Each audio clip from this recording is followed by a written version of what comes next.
Hello students, आज की class में हम कफ के भेद देखेंगे। श्लेष्मा तो पंचधा। श्लेष्मा 5 प्रकार के होते हैं। 3 संहिता ग्रंथों में केवल बागभट्ट ने ही कफ के भेदों के नाम दिए हैं। क्लेदक, अवलंबक कफ, तर्पक कफ, बोधक कफ और श्लेष्मक कफ, श्लेषक कफ या श्लेष्मक कफ।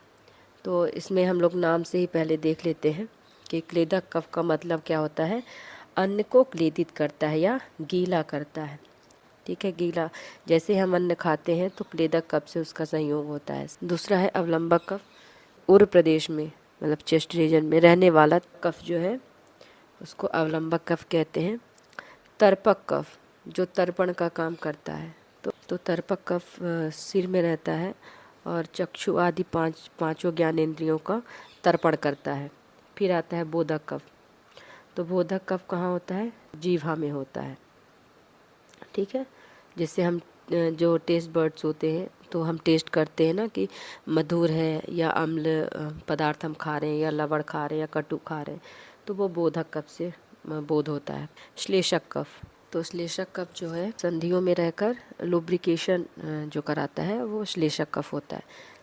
आचार्य सुश्रुत ने कफ के कर्म बताते हुए श्लेष्मा को 5 प्रकार का कहा है, परंतु उनके पृथक पृथक नाम दिए हैं। संधि संश्लेषण, स्नेहन, रोपण, पूरण, बल स्थैर्यकृत, श्लेष्मा पंचधा, प्रविभक्त, उदक कर्मणा अनुग्रह करोति। कर्म से ये श्लेष्मा के 5 प्रकार बताए हैं। अर्थात संधि संश्लेषण श्लेषक कफ होता है। ठीक है, क्योंकि संधियों के बीच में रहता है ना, और उनका लुब्रिकेशन करता है।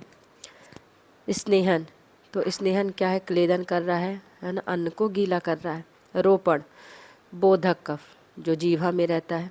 पूरण, तर्पक कफ सिर में नेत्रों को और 5 ज्ञानेंद्रियों को तर्पण करता है। बल स्थैर्यकृत, अवलंबक कफ, तो यह हृदय को बल भी देता है और कहाँ रहता है? उर प्रदेश में। कफ शरीर में जल के समान कार्य करता हुआ शरीर को अनुग्रहित करता है। शार्ंगधर ने भी क्लेदन, स्नेहन, रसन, अवलंबन तथा श्लेषण कर्म के अनुक्रम से कफ के 5 भेद माने हैं। क्लेदक कफ निरुक्ति, क्लेदयति क्लिद्यते वा अनेन अन्नम इति क्लेदना, अर्थात अन्न का क्लेदन या अन्न को गीला करने से इसे क्लेदक कफ कहते हैं। अन्न को गीला करना। बागभट्ट जी के अनुसार यशस्त्वामाशय संस्थिता क्लेदकः सो अन्न संघात क्लेदनात्, अर्थात जो आमाशय में रहकर अन्न के संघात कड़ापन का क्लेदन करता है उसे क्लेदक कफ कहते हैं। मतलब कड़ापन को हटाकर उसको मुलायम कर देता है। ठीक है, तो संघात कर देता है ना। फिर आचार्य चरक जी के अनुसार चरक ने कफ के भेदों का अलग से वर्णन नहीं किया है। अन्नम आदान कर्मा तु प्राणा कोष्ठम प्रकर्षति तद द्रव्यैर भिन्न संघातम स्नेहन मृदुता गतम, अर्थात आदान कर्मा प्राणवायु अन्न को निगलने की क्रिया द्वारा, प्राणवायु निगलने की क्रिया करती है ना, कोष्ठ में ले जाता है। अब कोष्ठ में भोजन गया, प्राणवायु के कर्मों में चरक ने आहार निगलना एक कर्म बताया है। वहाँ उपस्थित द्रव द्वारा उसका संघात कड़ापन भिन्न नष्ट हो जाता है तथा द्रव के स्नेहांश द्वारा यह अन्न मृदु हो जाता है, मुलायम हो जाता है। अतः कोष्ठ में रहते हुए क्लेदक कफ अन्न को मृदु बनाता है। तो अन्न, जब हम अन्न को ग्रहण करते हैं तो प्राणवायु उसको कोष्ठ तक ले जाने का कार्य करती है। उसके बाद द्रव द्वारा या क्लेदक कफ द्वारा आहार के कड़ापन को संघात कर दिया जाता है या नष्ट कर दिया जाता है तथा जो द्रव है उसके स्नेहांश द्वारा जो आहार हमने लिया है उसको मृदु कर दिया जाता है, मृदु या मुलायम। अतः कोष्ठ में रहते हुए क्लेदक कफ अन्न को मृदु बनाता है। आचार्य सुश्रुत अनुसार आमाशयः पित्ताशयस्यो परिष्ठ्यात् तत् प्रत्यानिक त्वाद ऊर्ध्वगतित्वात् तेजसः चंद्र एव आदित्यस्य, अर्थात कफ स्थान आमाशय पित्त के स्थान पित्ताशय के ऊपर रहता है। कफ का स्थान आमाशय पित्त के स्थान पित्ताशय के ऊपर रहता है। ऊर्ध्वगति वाले तेज जठराग्नि की तीव्रता अपने विपरीत गुण वाले अधोगामी कफ क्लेदक कफ से कम हो जाती है। जैसे चंद्रमा के प्रभाव से सूर्य का तेज कम हो जाता है। तो हमने पहले की क्लास में भी पढ़ा था कि जो ऊर्ध्व गति करता है वो अग्नि होता है ना। तीव्रता अपने विपरीत गुण वाले अधोगामी कफ क्लेदक कफ से कम हो जाता है। जैसे चंद्रमा के प्रभाव से सूर्य का तेज कम हो जाता है। अगर चंद्रमा का प्रभाव ज़्यादा हुआ तो सूर्य का तेज कम हो जाता है। यह आमाशय 4 प्रकार के आहार का आधार है। यह आहार कफ के जलीय गुणों से गीला एवं संघात भिन्न कड़ेपन में मृदुता आना हो जाता है अतः सुखपूर्वक पच जाता है। तो आमाशय क्या होता है? हमारे 4 प्रकार के जो हम आहार लेते हैं उसका आधार होता है। वहीं जाके जो 4 प्रकार का आहार है वहीं जाकर रुकता है, इसलिए वो आधार है।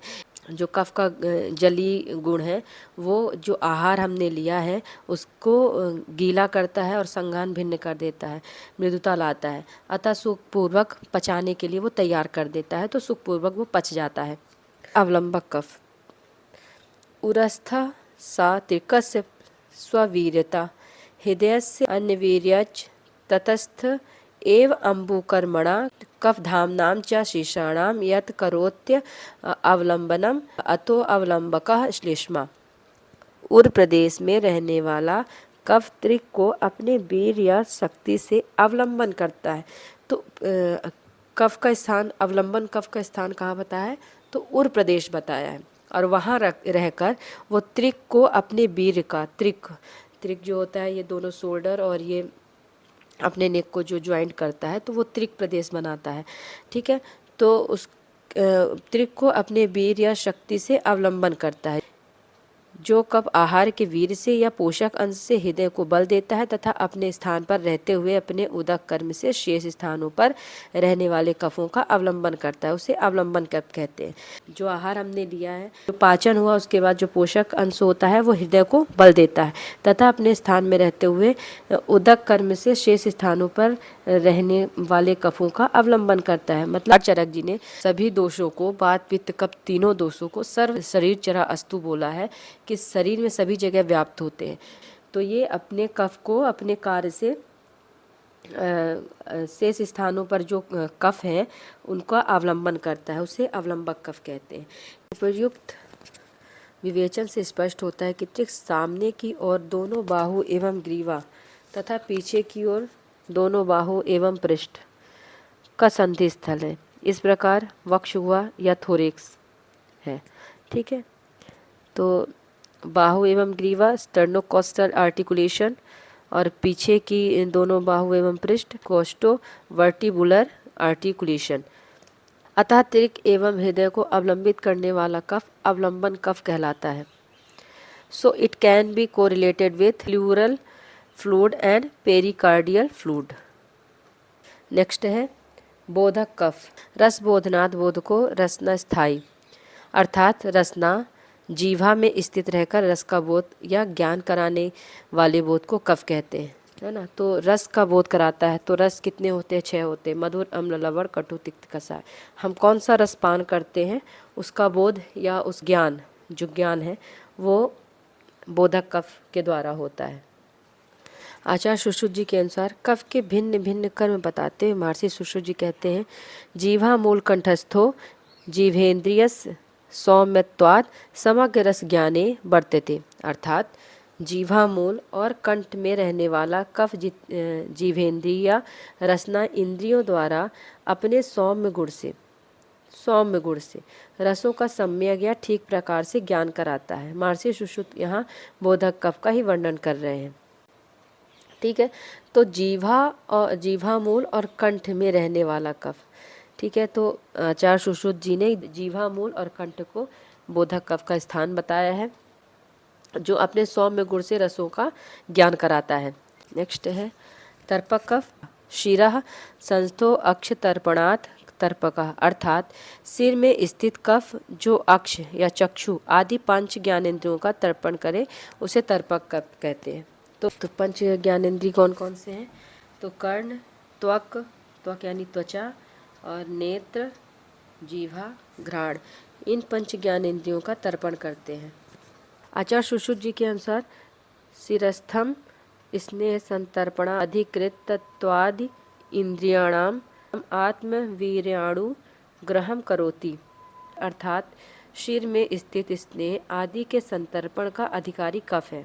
ज्ञानेंद्रियों को अपने शक्ति या वीर से अनुग्रहित करता है। जो सिर में स्नेह होता है वो कफ जो है वो संतर्पण करता है और ज्ञानेंद्रियों को अपनी शक्ति या वीर से अनुग्रहित करता है। मस्तुलिंगम अर्धविलीन घृताकारो मस्तक मज्जा, अर्थात मस्तक मज्जा अर्धविलीन हाफ मेल्टेड घृत के समान होता है। इसे ही मस्तुलिंग भी कहते हैं। मस्तक मज्जा का प्रमाण आचार्यों ने अर्धांजलि बताया है। शिरस्थम स्नेह मस्तक मज्जा मस्तुलिंग का संतर्पण या पोषण करने वाला कफ तर्पक कफ होता है। पिछली क्लास में कफ के कर्म पढ़े थे, उसमें आया था क्षमा धृति लोभस्य कफ कर्म अविकारजम। तो ये क्षमा धृति लोभस्य कफ कर्म अविकारजम तो वो तर्पक कफ के लिए ही आया है।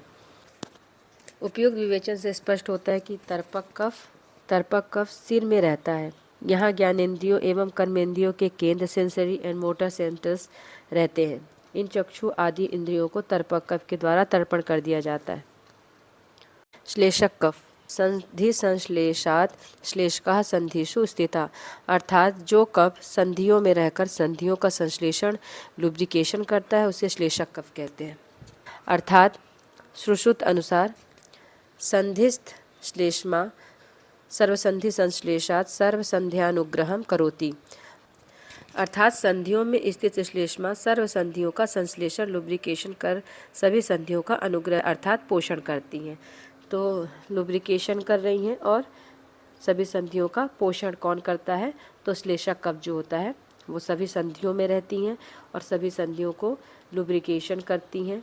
आचार्य सुश्रुत जी कहते हैं चतुर्थी श्लेष्मधरा सर्वसंधिषु प्राणभृताम भवति, चौथी कला का नाम श्लेष्मधरा है जो प्राणियों की सभी संधियों में रहती है। श्लेष्मधरा कला द्वारा निर्मित श्लेष्मा से सभी संधियों में स्नेहित रहती है। चौथी कला का नाम जो होता है वो श्लेष्मधरा कला होता है जो सभी प्राणियों के संधियों में रहती है। श्लेष्मधरा कला से श्लेष्मा निर्मित होता है, बनता है और सभी संधियों को स्नेहित करता है, लुब्रिकेट करता है।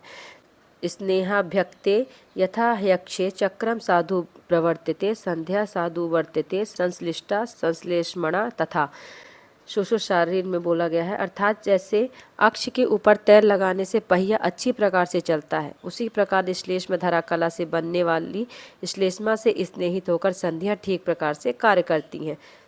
वो संधियों को लुब्रिकेट करता है और उनको ठीक से स्नेहित कर ठीक प्रकार से वो कार्य करता है। श्लेष्मा पिच्छिल तथा स्निग्ध गुण के कारण संधियों में विविध गतियाँ होती, तो पिच्छिल गुण भी होता है श्लेष्मा में, है ना, और स्निग्ध गुण भी होता है। तो इन्हीं के कारण जो संधियाँ हैं वो बिना आवाज़ के गति करती हैं। जब चलने में आवाज़ नहीं आती है ना, तो वो श्लेष्मा के पिच्छिल और स्निग्ध गुण के कारण होता है। बिना घर्षण के या बिना आवाज़ के गति करना संभव होता है। स्नेहन तथा स्वेदन करने से शुष्क काष्ठ भी कार्य करने लगता है। इसी तरह स्नेहन तथा स्वेदन करने से जीवित शरीर में अवयवों की कार्य क्षमता बढ़ जाती है। स्नेहन और स्वेदन करने से जो सूखी लकड़ी होती है वो भी कार्य करने लगता है। शुष्क काष्ठ का मतलब होता है सूखी लकड़ी। उपर्युक्त विवरण से स्पष्ट होता है कि श्लेषक कफ चल संधियों में पाई जाने वाली साइनोवियल फ्लूइड है जो मूवेबल जॉइंट्स की मूवमेंट में हेल्प करता है एवं लुब्रिकेशन प्रोवाइड करता है। तो हम इसको मॉडर्न साइंस से कोरिलेट कर सकते हैं। साइनोवियल फ्लूइड है जो मूवेबल जॉइंट की मूवमेंट में हेल्प करता है